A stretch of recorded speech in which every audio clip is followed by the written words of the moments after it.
FAMU's Mary. Educate, learn, talk. Fun is at the root of all of this, man. I always tell people, if you're in tech in any capacity, if you're going to be successful, you got to go back to being a kid and get innovative and just want to have fun. Think about some of the cool things that you want to do with your lives, with your careers, and with technology. And so also I wanted to introduce Samuel Robertson. He's also a part of our team here. And so Samuel, if you wouldn't mind just kind of introducing yourself to Connor and ask Connor any questions that you have. My background is information technology, finance, and marketing.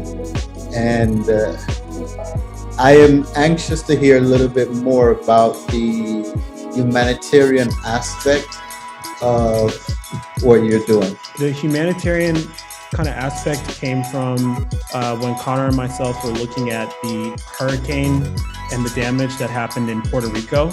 And we saw like a bunch of people like Elon Musk and stuff coming, and they were like putting up huge batteries and huge solar arrays. But when you actually looked closely at the damage, it was that the actual power lines to deliver the electricity were destroyed. So you could install as much like solar as you wanted, but if there's no way to get the energy from one place to another, it's kind of useless. So what we thought of is like, well, why don't you just kind of like how milkmen used to exist in the back in the day, why don't you have people like with their feet sort of deliver electricity?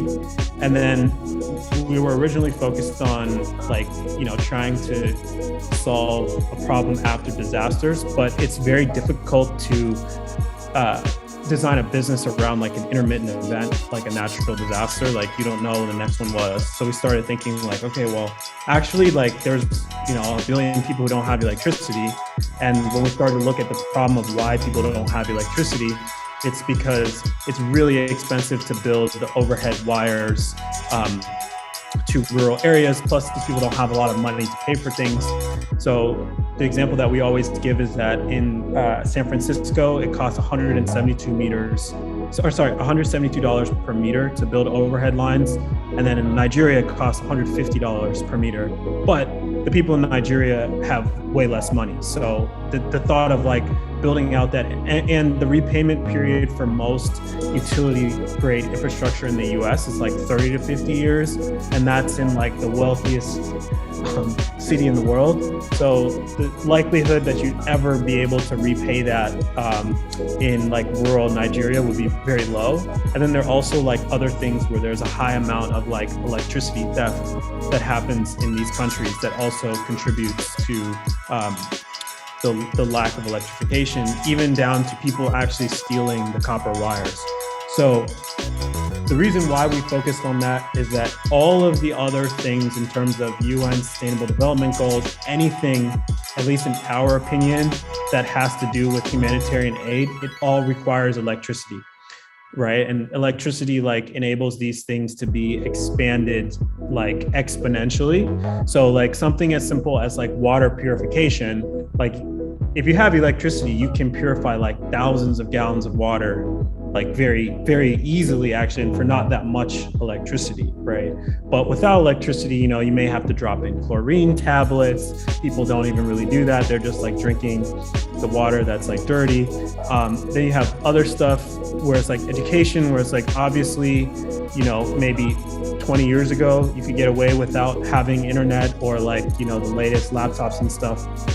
But what really crystallized it for us was there was a guy that we surveyed in southern Nigeria at River State University, and their school shuts off the generator at like, I think it was like 3 or 4 p.m. So at that point in time, not only do you have to pay to like charge your stuff, but you only have the amount of electricity that's left in your laptop. And this guy was a computer science student. The last example that's very, very relevant now is with the vaccines, right? The vaccines all require to be stored at below freezing. If you don't have electricity, it's impossible to actually distribute the vaccines to most of these places. And some of them it's like negative 20 degrees Celsius, which is like requires a lot of electricity. All of that kind of like honed in our focus and why we feel like if we put it in the context of the United Nations Sustainable Development Goals, especially for humanitarian stuff, the electricity one, number 7, is the most important. How are you guys, taking that, the NFT space and the energy space and kind of bringing it all together? It's something very exciting. So I'm interested to hear a little bit more about that. We are going to be like the first people to do this. So we're essentially using NFTs to fund the deployment of these charging stations. So for every like 1,500 NFTs sold, we'll deploy one of these Liquid Star waypoints that increase electricity and water access in one of the communities that we've identified. The art is like really cool. What we're doing with the NFTs is, as I mentioned, deploying these charging stations or waypoints.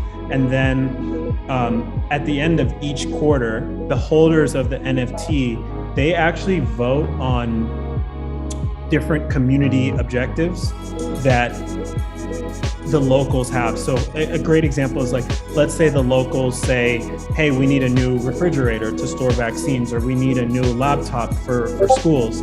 The NFT community will say like, okay, these charging stations have made $1,000. We'll all rank choice vote based on what the community submits. And okay, $500 will go towards a new refrigerator. The other 500 will go towards a new computer.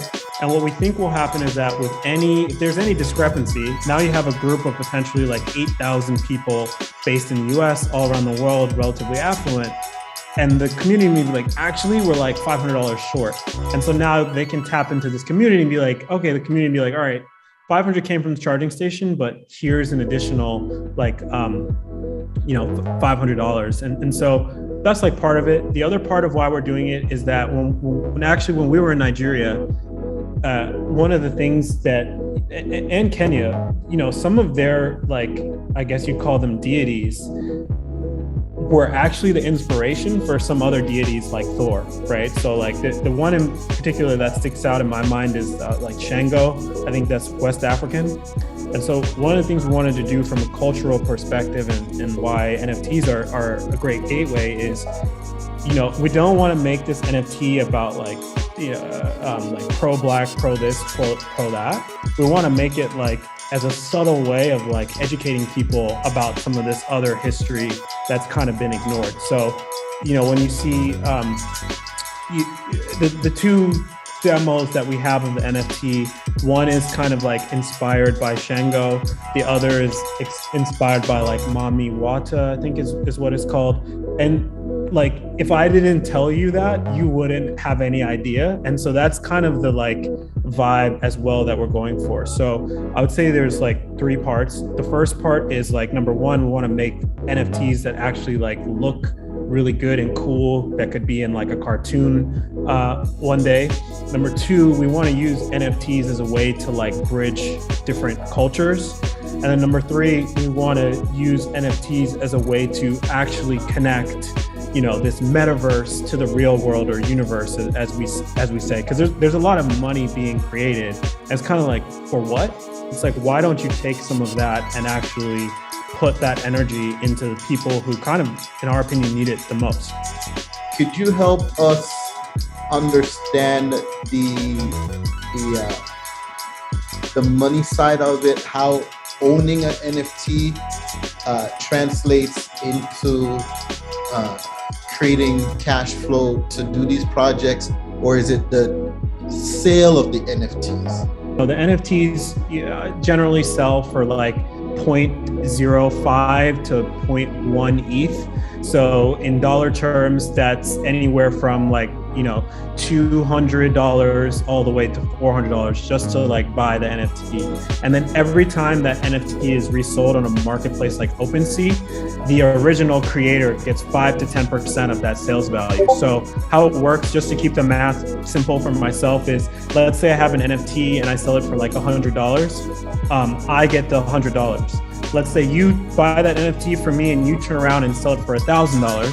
I actually would get 100 of that $1,000, and you would get 900 of that 1,000, excluding like all these other fees and stuff. So it's a very interesting way where it's like, it incentivizes you to keep a project going and keep the community active, because then you want, as more people come in, you also get more of this like secondary sale value, and that helps to sustain the project moving forward.